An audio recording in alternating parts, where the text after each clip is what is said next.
تو جن کے بارے میں معلوم پڑ جائے کہ وہ حاجت سے گزر رہے ہیں یا قرضے میں ڈوبے ہوئے ہیں تو پھر دینا پڑے گا. اگر ہم کوشش کریں, اندازہ لگائیں, کچھ نہ کچھ تو راستہ اگر نہیں معلوم کر سکتے تو پھر زکوٰۃ مت دیں, پھر ایسے دے دیں, انفاق کے نام پر دینا پڑے گا. کیونکہ 2 فنڈ ہے نا ہمارے پاس, ایک زکوٰۃ کا فنڈ ہے, ایک نن زکوٰۃ فنڈ ہے, تو ایسی حالت میں نن زکوٰۃ دے دیں گے. نجمی صاحب سوال پوچھیں. یہ کلیئر ہوا؟ پہلے شکیل صاحب کلیئر ہو گئے؟ جی ہاں جی ہمارا جی وہ کنفیوژن تھا, وہ شکیل صاحب کے سوال سے ہی متعلق تھا. وہ جو کاسٹ پرائس اور مارکیٹ ویلو کی جو بات کی تھی, تبھی تک جیسے ہم نے اپنے طور پر دیکھا تھا, مطلب جو مطالعہ تھا اس کے حساب سے یہ تھا کہ مارکیٹ ویلو کے حساب سے ہی زکوٰۃ نکالا جاتا ہے, کیونکہ جیسے وہ تو بزنس کے متعلق ہے. ایسے سونے میں بھی اگر سونا میں سے سونا دے دیتے ہیں تو ٹھیک ہے, لیکن اگر سونا کو کنورٹ کر کے اس کے بدلے میں مالیت دے رہے ہیں تو سونے کا جو آج کا ویلو ہے اسی کے حساب سے دیں گے نا, چونکہ ابھی ہم پہلے کتنے میں خریدا وہ معنی تو نہیں رکھتا ہے. اگر سونا دے رہے ہیں تو ٹھیک ہے, نہیں تو اگر سونے کے بدلے میں اس کے ویلو کے حساب سے زکوٰۃ نکالیں گے تو آج کا جو مارکیٹ ویلو اس کے حساب سے ہوگا نا. یہ دیکھیے, سونے کا معاملہ اور عام دیگر سامان تجارت کے اندر زمین آسمان کا فرق ہے. حالانکہ سونا بھی وہ ہے, کیا بولتے ہیں, سامان تجارت میں آتا ہے, لیکن آپ کو معلوم ہونا چاہیے کہ دوسری چیز آپ کے گھر میں رکھی ہے. مثال کے طور پر آپ کے گھر میں 20 جوتے رکھے ہیں, 1,000 ریال, 100 ریال والے, 1000 ریال ہو جائے گا. 50 ریال کے اگر 20 جوتے رکھے تو جوتے کی بزنس, جوتے کا اگر کسی کے پاس کاروبار ہے تو اس کے اوپر زکوٰۃ ہے, لیکن اس کے گھر میں اگر 1000 ریال کا 20 جوتا رکھا ہے پہننے والا, اس پہ زکوٰۃ نہیں ہوگی. لیکن سونے کا معاملہ ایسا ہے کہ سونا گھر میں بھی رکھا ہے تو زکوٰۃ ہے, تجارت کی حالت میں بھی ہے تو ہے زکوٰۃ. ایک بات صاف ہو گئی. دوسری بات, سامان تجارت میں سونے کی حیثیت بالکل الگ ہے. کیوں کہ سونا مدار ہے تمام قیمتوں کا. پوری دنیا میں کرنسی کی جو بنیاد ہے نا وہ آج بھی سونا ہی ہے, ٹھیک ہے. لیکن سامان تجارت کی وہ حالت نہیں ہے. سامان تجارت, اگر سامان تجارت 4 سال اگر رہ گیا تو اس کی ویلو ڈیپریشیٹ ہو جائے, بولیے, کم ہو جائے گی.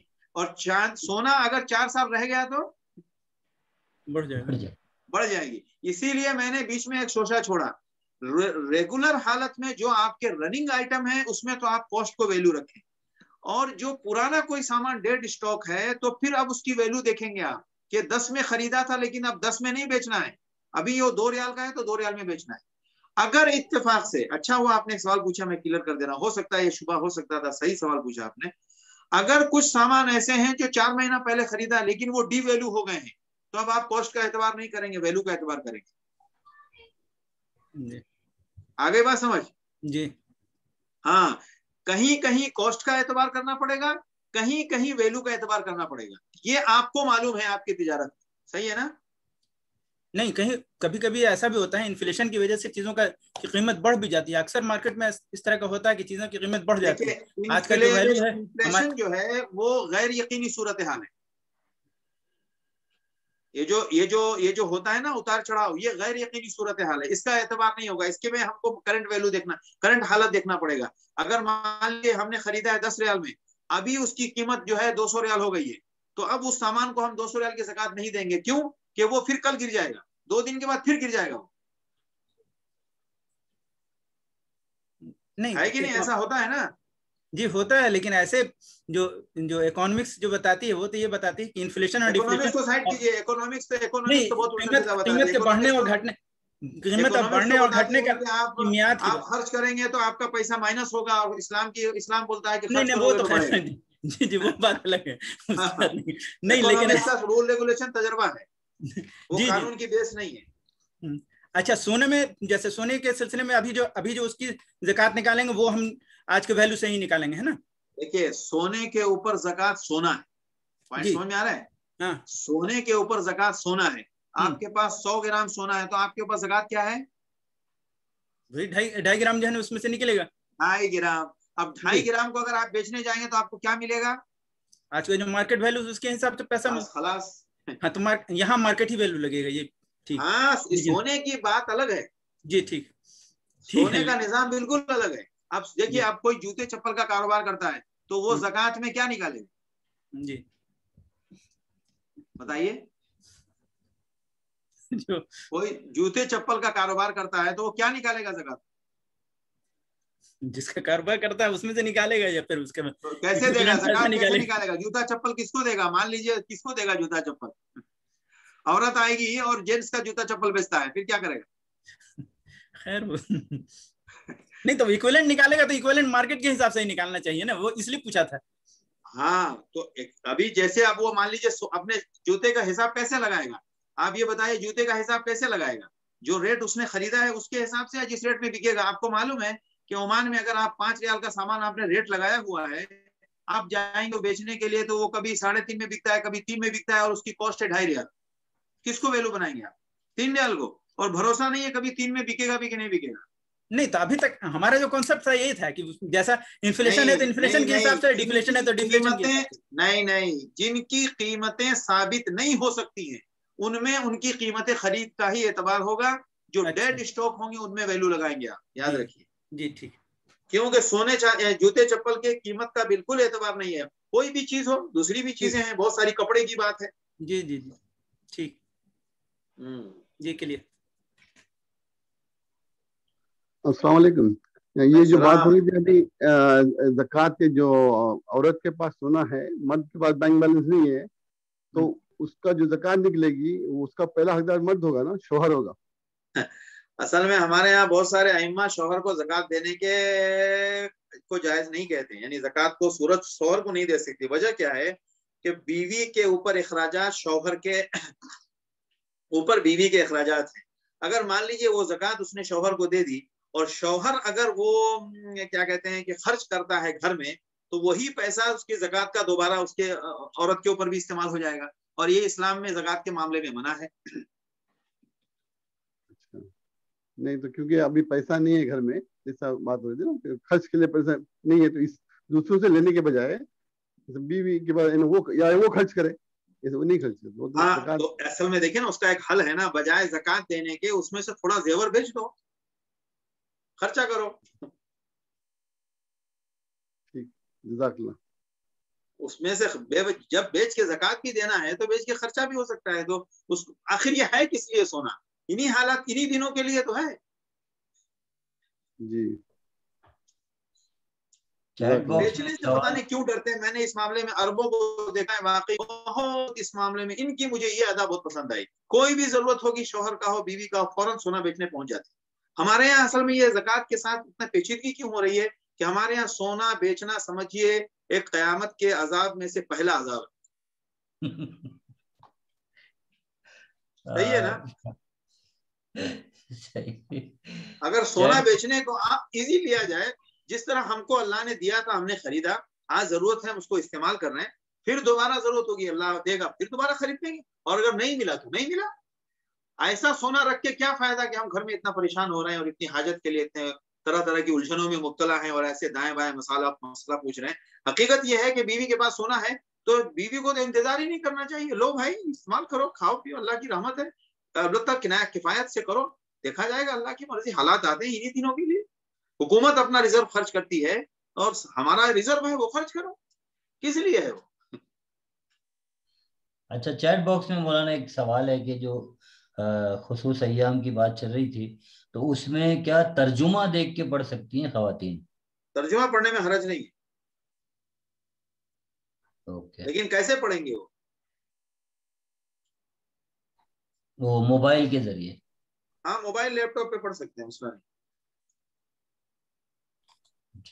لیکن ترجمہ پڑھ سکتے ہیں، قرآن کی آیت نہ دو رہے. ہاں ترجمہ ہی لکھا ہوا ہے وہ سوال میں. ہاں ترجمہ پڑھ سکتے ہیں قرآن کے اندر. اگر لیپ ٹاپ پہ ترجمہ پڑھ رہے ہیں یا اس پہ پڑھ رہے ہیں، کیا نام، موبائل پہ، تو کوئی مسئلہ نہیں، کیونکہ موبائل قرآن نہیں ہے. جی ڈاکٹر محنت پوچھیں آپ سوال. مولانا صاحب، ہم لوگ جو افطار میں دعا پڑھتے ہیں، اللہم لک صمت و بک آمنت، یعنی اللہ ہم آپ پہ ایمان لائے اور آپ کے دیے ہوئے رزق سے ہم نے روزہ کھولا، تو یہ دعا میں نے سنا مولانا ایک مولانا صاحب سے کہ یہ دعا افطار کے بعد پڑھنا ہے. ہم لوگ پہلے پڑھتے ہیں مولانا، تو یہ صحیح طریقہ کون سا ہے مولانا صاحب؟ وہ صحیح بات ہے. اصل میں جو بات ہے نا وہ پہلے سے بھی مطلب درست ہے، وہ ویڈیو بھی وائرل ہوا, پہلے بھی وائرل ہوا, ہر سال ہو رہا ہے ابھی 2-4 سال سے. اصل میں حقیقت یہی ہے کہ افطار کرنے کے لیے بسم اللہ پڑھ کے افطار کرنا چاہیے, بات تو صحیح یہی ہے. اور افطار کے بعد کی جو دعا ہے وہ وہی ہے, ذهب الظمأ وابتلت العروق وثبت الاجر انشاءاللہ, اور اللهم لك صمت وبك آمنت وعليك توكلت وعلى رزقك افطرت. یہ جملہ حقیقت یہی ہے کہ افطار کے بعد پڑھنے کا سمجھ میں آتا ہے کہ اس کا مطلب موقع وہی ہے, تو کوئی حرج نہیں ہے بسم اللہ پڑھ کے اگر کوئی شروع کرے اور افطار کے بعد پڑھے.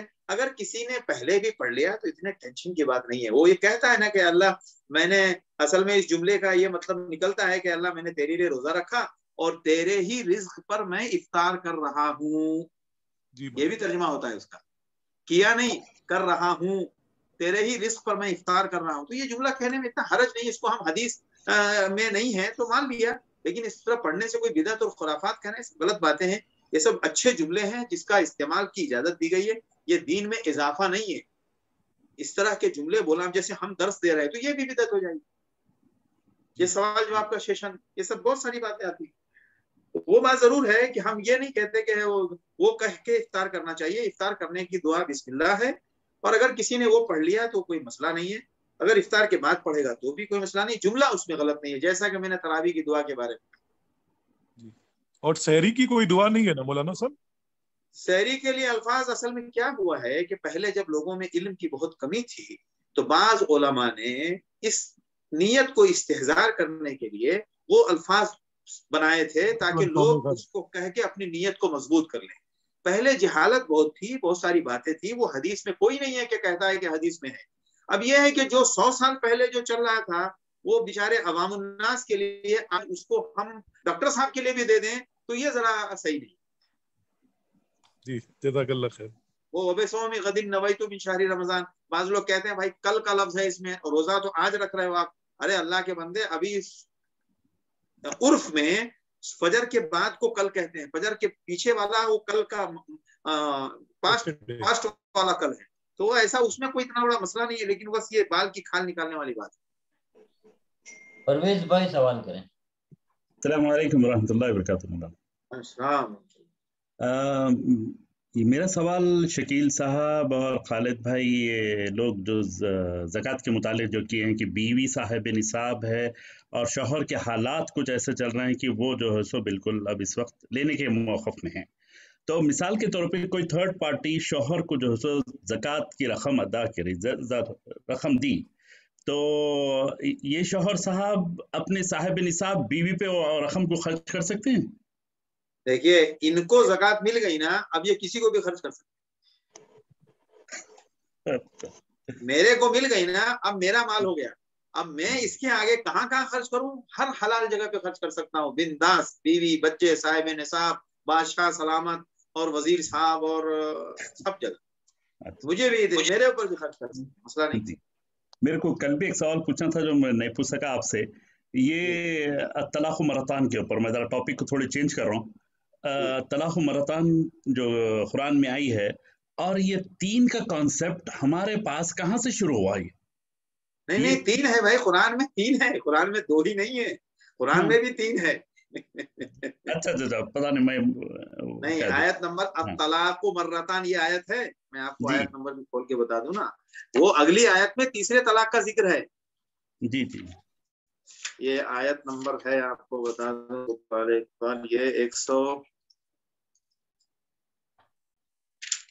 یہ 230 نمبر نہیں, یہ 229 نمبر آیت ہے سورہ بقرہ کی. 229 میں ہے الطلاق مرتان. ٹھیک ہے, طلاق تو اصل 2 ہی مرتبہ میں اپنی ضرورت پوری کر لینی چاہیے. طلاق 2 مرتبہ ہے, 2 مرتبہ اگر طلاق دی ہے تو اس کا مسئلہ بتایا گیا ہے آیت نمبر 229 میں, اور اگر تیسری دے دی ہے تو اس کا مسئلہ بتایا گیا ہے 230 میں. فَإِن طَلَّقَهَا, یہ تیسری طلاق. اچھا, اور ایک اسی کے متعلق, یعنی نوح علیہ السلام کی بیوی اور لوط علیہ السلام کی بیوی جو نافرمانوں میں تھے, تو کافرہ تھی, سازشیں اسلام کے خلاف یعنی اللہ کے خلاف کر رہے تھے. تو یہ میرے ذہن میں بار بار یہ سوال پیدا ہوتا ہے, اس سے پہلے بھی میں آپ سے پوچھا کہ یہ جو انبیاء تھے ان کے پاس ایسا کیسا صبر تھا کہ